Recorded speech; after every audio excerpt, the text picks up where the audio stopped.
Perkayakah Anda jika saya katakan secawan minuman kacang hitam lazat yang Anda minum setiap pagi, kini sedang membentuk batu di dalam badan Anda?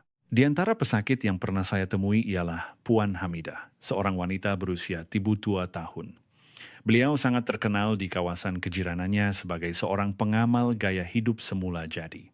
Beliau menganggap obat-obatan dari hospital sebagai bahan kimia dan melayannya seperti racun, dengan kepercayaan teguh bahwa beliau hanya akan merawat tubuhnya dengan makanan semula jadi.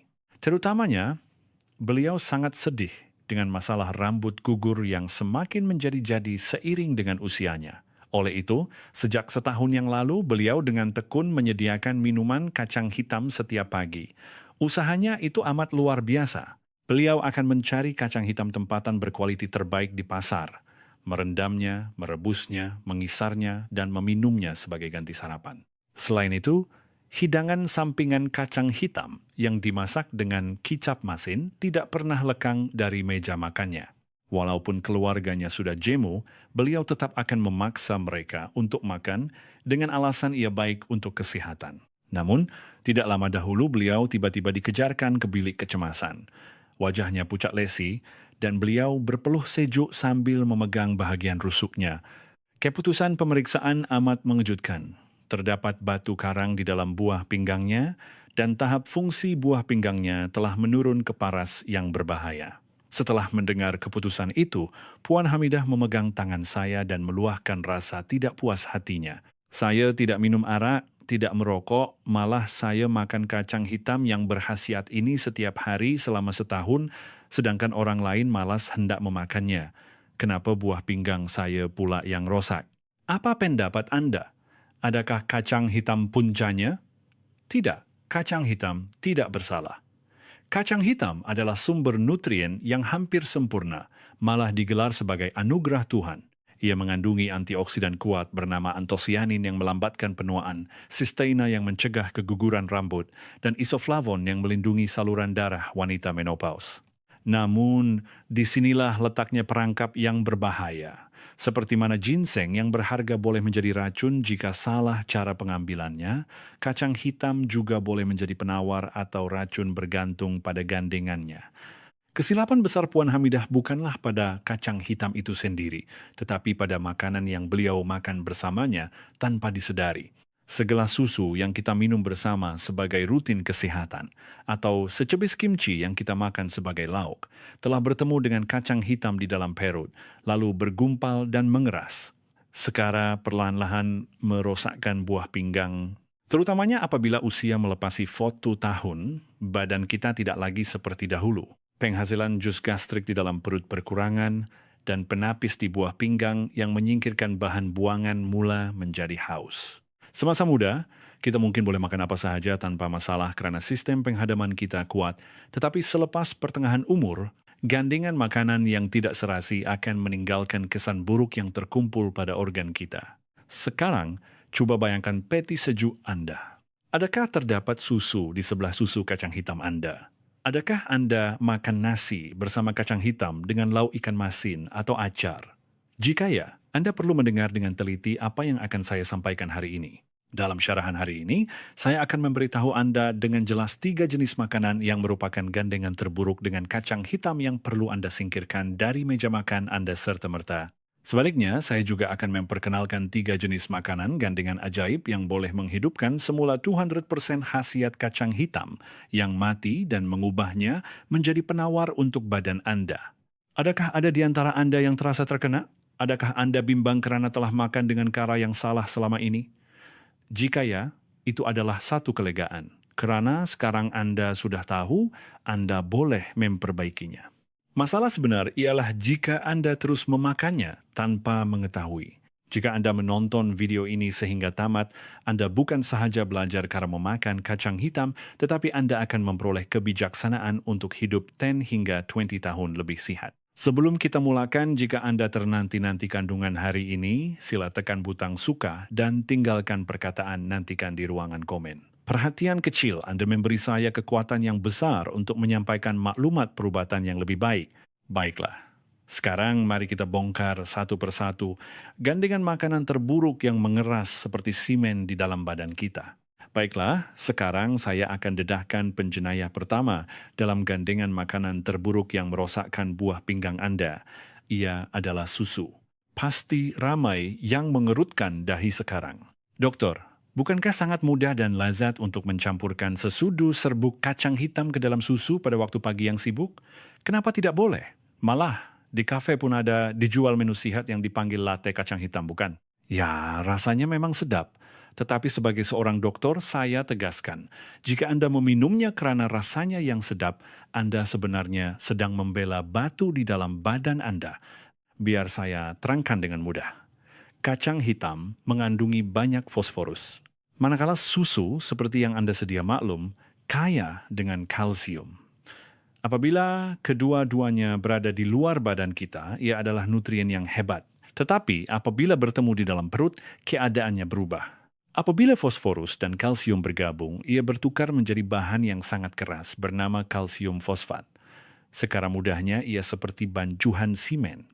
Apa yang berlaku apabila Anda mencampurkan air ke dalam serbuk simen? Lama-kelamaan, ia akan mengeras, bukan? Di dalam badan kita, apabila fosforus dari kacang hitam bertemu dengan kalsium dari susu, ia akan bergumpal seperti simen, menjadi ketulan yang tidak larut dan tidak dapat diserap. Jadi kemanakah perginya ketulan ini? Ia akan mengalir ke buah pinggang yang berfungsi sebagai saluran pipe badan kita dan terkumpul di sana.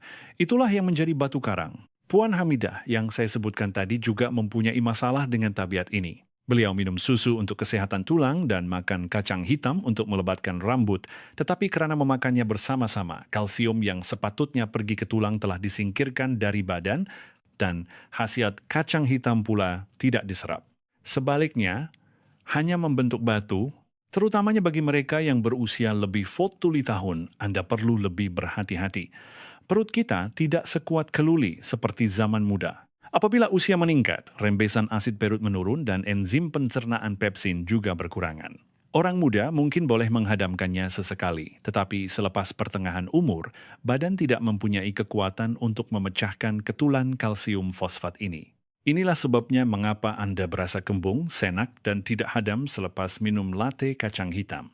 Ia bukan sekadar kerana susu tidak sesuai dengan Anda, tetapi ia adalah isyarat bahwa sisa yang tidak dapat dihadam sedang mereput di dalam perut Anda. Makanan kedua yang perlu dielakkan sama sekali ialah daging lembu. Ini juga mungkin mengejutkan Anda. Anda mungkin berpikir, bukankah daging lembu dan kacang kedua-duanya protein, jadi memakannya bersama akan memberi tenaga? Saya sering melihat pesakit yang menulis dalam diari pemakanan mereka dengan bangganya, makan nasi kacang dengan daging lembu. Tetapi ini tidak ubah seperti menuang air ke dalam tempayan yang bocor. Biar saya berikan satu analogi. Katakan Anda membeli sebutir permata yang sangat mahal dan berharga. Tetapi sebaik sahaja Anda membelinya, seorang pencuri merampasnya di hadapan pintu dan membuangnya ke dalam sungai. Betapa sia-sianya, bukan? Di sini, permata itu ialah zat besi dalam daging lembu, dan pencuri itu ialah sejenis bahan bernama asid fitik dalam kacang hitam. Kulit kacang hitam mengandungi banyak asid fitik, dan bahan ini sangat suka kepada mineral, terutamanya zat besi dan zinc. Sebaik sahaja bertemu, ia akan melekat dengan kuat. Daging lembu pula kaya dengan zat besi berkualiti tinggi yang dipanggil zat besi Hem. Ia adalah bahan berharga yang mencegah anemia dan membantu peredaran darah. Tetapi jika dimakan bersama kacang hitam, asid fitik akan mengikat zat besi ini, menghalangnya daripada diserap oleh badan dan membawanya keluar. Ini bermakna Anda membelanjakan wang untuk daging lembu yang mahal, tetapi semua khasiatnya dibuang ke dalam tandas. Terutamanya bagi wanita menopause, kekurangan zat besi sering menyebabkan pening dan sesak nafas apabila menaiki tangga. Jadi mereka sengaja makan lebih banyak daging, tetapi jika dimakan bersama nasi kacang, ia tidak akan berkesan. Malah, sisa yang tidak perlu yang terhasil semasa proses penghadaman akan memaksa buah pinggang bekerja lebih masa tanpa henti. Protein berlebihan adalah jalan pintas untuk meletihkan buah pinggang. Sekejap, saya ada satu soalan untuk Anda. Apabila Anda makan daging, adakah Anda memakannya dengan nasi kacang dan ini juga? Sesuatu yang tidak pernah ketinggalan dari meja makan rakyat Malaysia, lauk pauk masin. Tahukah Anda bahwa ini adalah bom jangka yang boleh meletupkan buah pinggang Anda? Di bahagian seterusnya, saya akan mendedahkan kebenaran yang menakutkan tentang mengapa makanan masin dan kacang hitam menjadi racun yang mematikan apabila bertemu di dalam badan kita. Gabungan berbahaya. Ketika yang perlu Anda awasi di meja makan, Anda ialah lauk pauk masin seperti kimchi, ikan masin, atau acar. Mungkin ada yang berasa dikhianati apabila mendengar ini. Doktor, takkanlah orang Malaysia makan nasi tanpa lauk masin atau sambal? Bukankah makan nasi kacang dengan secebis lauk masin itu sudah menjadi kebiasaan kita? Ya, saya faham. Saya tahu betapa sedapnya rasa itu. Apabila tiada selera, makan nasi dengan lauk masin boleh menambah selera. Namun jika buah pinggang Anda sudah sedikit lemah, gabungan ini bukan sekedar pencuri nasi, tetapi boleh menjadi bom jangka yang mengancam nyawa Anda. Biar saya jelaskan puncanya. Kacang hitam digelar sebagai raja kalium karena kandungan kaliumnya yang sangat tinggi. 100 gram kacang hitam mengandungi lebih 100 mg kalium. Pisang sering dikatakan tinggi kalium, tetapi kandungan dalam kacang hitam jauh lebih tinggi. Sebenarnya, bagi orang yang sehat, kalium adalah penawar. Ia menurunkan tekanan darah dan membantu menyingkirkan natrium. Masalahnya timbul apabila fungsi buah pinggang yang bertindak sebagai penapis air di dalam badan kita merosot. Buah pinggang adalah organ pintar yang menapis darah kita, menyimpan apa yang diperlukan dan membuang apa yang tidak diperlukan melalui air kencing. Tetapi apa yang berlaku apabila natrium masuk dengan banyak dari makanan masin dan kalium pula masuk serentak dari kacang hitam? Bayangkan Anda menyuang air lumpur dan kotoran ke dalam penapis air lama yang telah digunakan selama lebih 40 tahun. Penapis itu tidak akan dapat menampungnya dan akan tersumbat. Bukan buah pinggang kita juga begitu. Ia perlu menyingkirkan natrium dan menapis kalium, tetapi apabila jumlahnya melebihi kapasiti, ia akan terlebih beban. Akhirnya, buah pinggang akan mogok dan kalium yang tidak dapat diproses akan terkumpul di dalam darah. Inilah yang paling ditakuti oleh dokter, hiperkalemia. Apa yang berlaku apabila kepekatan kalium dalam darah meningkat? Pada mulanya, tangan dan kaki akan kebas dan kawasan sekitar bibir akan terasa semut-semut, kemudian otot akan lumpuh, dan yang paling penting, otot jantung juga akan terjejas. Ia boleh menyebabkan aritmia, degupan jantung, tidak teratur, dan dalam kes yang teruk boleh membawa kepada serangan jantung secara tiba-tiba tanpa amaran. Malah, menurut statistik Persatuan Nefrologi, 3 daripada 10 rakyat Malaysia berusia 60 tahun ke atas berada di peringkat awal penyakit buah pinggang kronik.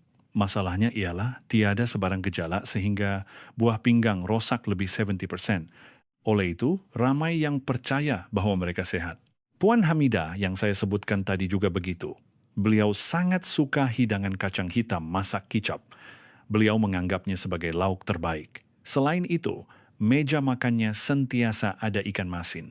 Beliau meletupkan bom kalium dari kacang hitam dan bom natrium dari kicap dan ikan masin setiap kali makan. Akibatnya, buah pinggangnya yang sihat mula rosak dalam masa setahun dan badannya mula membengkak. Sekejap, sila lihat pergelangan kaki Anda. Adakah terdapat kesan stoking yang jelas dan lambat hilang? Atau adakah kaki Anda membengkak pada waktu petang? Jika ya, Anda perlu berhenti serta-merta tabiat makan kacang hitam bersama makanan masin.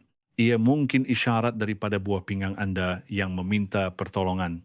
Sudah tentu ini tidak bermakna kimchi atau belacan adalah makanan yang tidak baik. Tetapi ia bermakna apabila Anda makan kacang hitam, Anda perlu mengamalkan diet rendah garam. Apabila makan nasi kacang, kurangkan separuh lauk masin Anda, dan untuk hidangan berkuah, makan isinya sahaja.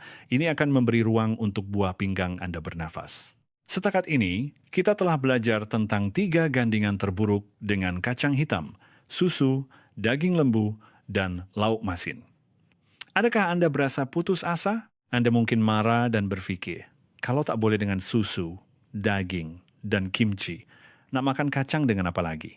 Jangan risau. Sebagai dokter, saya tidak akan hanya memberitahu Anda apa yang tidak boleh dilakukan. Bahagian yang sebenar bermula sekarang. terdapat 3 gandengan makanan ajaib yang akan menghidupkan semula khasiat kacang hitam dan melindungi buah pinggang Anda. Jika Anda makan dengan cara ini, Anda akan melihat kesan yang lebih baik daripada ubat. Jika kandungan hari ini bermanfaat, sila tekan butang suka dan tinggalkan perkataan sihat di ruangan komen. Saya akan berada di sisi Anda sehingga Anda sehat. Sekarang, mari kita dedahkan resipi emas untuk mengubah kacang hitam menjadi penawar. Baiklah, mari kita ubah suasana. Tadi Anda mungkin berasa tertekan dengan banyak larangan. Mulai sekarang, saya akan beritahu Anda 3 gandengan ajaib yang bukan sahaja boleh Anda nikmati sepuasnya, malah Anda sepatutnya makan dengan cara ini. Ini adalah kaedah untuk menghidupkan semula khasiat kacang hitam dan melindungi buah pinggang Anda. Pasangan jiwa pertama untuk kacang hitam ialah telur. Kedua-duanya adalah pasangan sejati. Ini karena mereka saling melengkapi kekurangan masing-masing dengan sempurna. Kacang hitam kaya dengan protein sayuran, tetapi ia mempunyai satu kelemahan besar. Ia kekurangan asid amino perlu yang dipanggil metionina. Jadi, jika hanya makan kacang, sintesis protein dalam badan kita tidak akan mencapai 100%. Akan ada sesuatu yang kurang. Tetapi, telur kaya dengan metionina ini. Analoginya seperti permainan teka-teki ten keping. Apabila Anda makan kacang hitam, 9 kepingan akan bercantum, tetapi karena 1 kepingan tiada, gambar itu tidak lengkap. Pada ketika itu, jika Anda makan telur, kepingan terakhir akan diisi dan gambar yang sempurna akan terhasil. Ini dipanggil saling melengkapi protein dalam istilah profesional. Terutamanya apabila usia melepasi 60 tahun. Otot adalah aset Anda. Otot paha yang kuat boleh mencegah diabetes dan kemalangan akibat terjatuh. Pada waktu pagi, gantikan kui atau roti dengan nasi kacang hitam bersama sebiji telur separuh masak. Ia bukan sahaja lazat, malah ia adalah hidangan penawar terbaik untuk membina otot. Kedua, makan kacang hitam bersama beras perang atau bijirin penuh. Ramai yang hanya mencampurkan beberapa biji kacang hitam ke dalam nasi putih. Ini tidaklah buruk, tetapi bukan yang terbaik.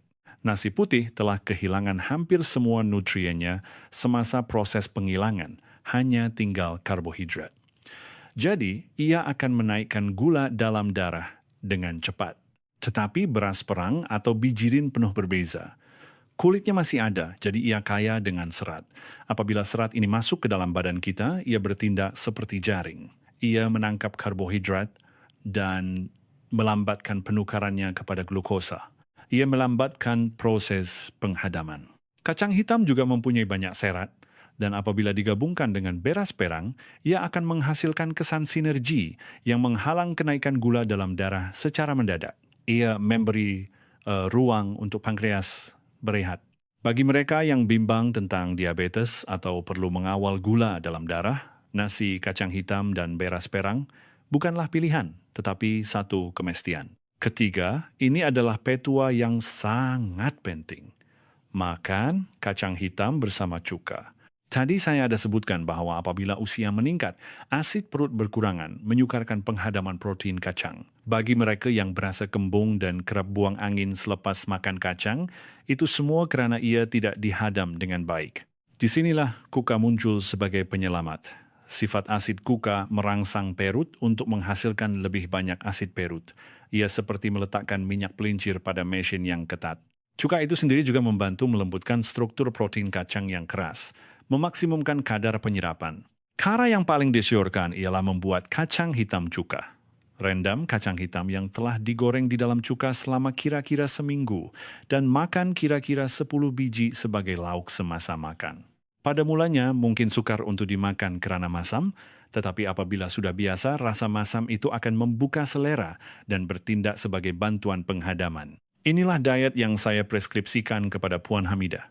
Saya menyuruhnya minum air dan bukannya susu, dan menggantikan lauk masin dengan kacang hitam, cuka, dan telur kukus. Nasi pula sudah tentu ditukar dari nasi putih kepada nasi beras perang dengan kacang. Pada mulanya, beliau mengadu makanan itu tawar. Maklumlah, beliau sudah biasa makan masin seumur hidupnya. Tetapi selepas 2 minggu, beliau menelepon saya dan berkata perutnya tidak pernah berasa seselesa itu. Perut yang sentiasa kembung kini kempis, dan badannya terasa ringan seperti kapas apabila bangun pagi. Tuan-tuan dan puan-puan, tabiat pemakanan sehat bukanlah sesuatu yang rumit. Daripada membeli suplemen mahal dari luar negara, lebih baik kita membuang gandengan buruk dan menambah gandengan baik di meja makan harian kita. Itulah rawatan yang sebenar. Baiklah, kita sudah sampai ke bahagian terakhir. Untuk memastikan Anda tidak lupa apa yang telah dipelajari, saya akan merumuskan 3 perkara penting dan saya juga akan mendedahkan keputusan pemeriksaan kesehatan Puan Hamidah yang mengejutkan selepas sikbulan. Jangan ke mana-mana. Jika Anda teruja untuk membuka peti sejuk dan memeriksa sama ada Anda mempunyai kuka dan telur, sila tinggalkan perkataan sedia di ruangan komen. Saya menyokong tindakan Anda. Baiklah. Sudah tiba masanya untuk menamatkan perjalanan panjang ini. Hari ini, melalui bahan makanan yang sangat kita kenali, yaitu kacang hitam, kita telah membongkar rahasia gandengan makanan yang boleh menyelamatkan atau memusnahkan badan kita. Akhir sekali, saya perlu menceritakan kisah Puan Hamidah selepas sikbulan. Apabila beliau kembali ke hospital selepas mengubah dietnya seperti yang saya nasihatkan, saya serta-merta mengenalinya sebaik sahaja pintu bilik rawatan dibuka. Cara berjalannya sudah berbeza. Kakinya yang bengkak dahulu kini sudah surut dan langsing, dan yang paling penting wajahnya kelihatan cerah. Keputusan ujian darahnya lebih menakjubkan. Tahap kalium yang dahulunya berada di paras bahaya telah kembali normal, dan penunjuk fungsi buah pinggangnya juga berada dalam julat yang stabil. Batu karang yang membimbangkan juga tidak membesar dan terkawal dengan baik. Beliau memegang tangan saya erat-erat dan berkata sambil tersenyum, "Doktor, saya sangka saya hanya boleh sembuh dengan obat mahal tetapi rupa-rupanya tidak." Saya tidak tahu pula kuka dan telur di rumah itu adalah penawar terbaik, hampir saja saya membazirkan wang. Sekarang, barulah saya seronok makan dan dapat merasakan badan saya kembali sehat. Mendengar kata-katanya, saya berasa amat berbaloi sebagai seorang dokter. Apa yang saya lakukan bukanlah prosedur yang hebat. Saya hanya membeculkan sedikit arah tabiat pemakanannya yang salah. Tetapi perubahan kecil itu telah mengubah kehidupan dan kesehatan seseorang secara menyeluruh. Anda juga boleh melakukannya. Untuk memastikan apa yang Anda pelajari hari ini tidak hilang, tanamkan 3 perkara ini di dalam hati Anda. Pertama, apabila makan kacang hitam, jauhi susu, daging lembu, dan lauk masin. Jika bertemu dengan susu, ia akan membentuk batu di dalam badan. Jika bertemu dengan daging lembu, nutrien akan hilang. Jika bertemu dengan makanan masin, buah pinggang akan menderita seolah-olah hendak pecah. Jangan sekali-kali lupa bahwa ketiga-tiga ini adalah musuh ketat kacang hitam. Kedua, pasangan kacang hitam ialah telur, beras perang, dan cuka. Lengkapkan protein yang kurang dengan telur dan kawal gula dalam darah dengan beras perang. Dan gunakan kuka untuk melembutkan kacang agar nutriennya yang hebat dapat diserap dari hujung rambut hingga ke hujung kaki. Ketiga, dengar pada badan Anda. Walaupun ia makanan super yang berkhasiat, jika Anda berasa kembung, bergas, atau badan membengkak selepas memakannya, itu adalah isyarat bahwa ia tidak sesuai dengan badan Anda atau cara Anda memakannya salah. Jangan ikut orang lain secara membuta tuli. Makanlah dengan bijak seperti yang saya ajarkan hari ini. Kesehatan tidak akan bermakna jika ia hanya sekadar pengetahuan. Ia perlu diamalkan untuk menjadi milik kita. Mulai hari ini, periksa meja makan malam Anda.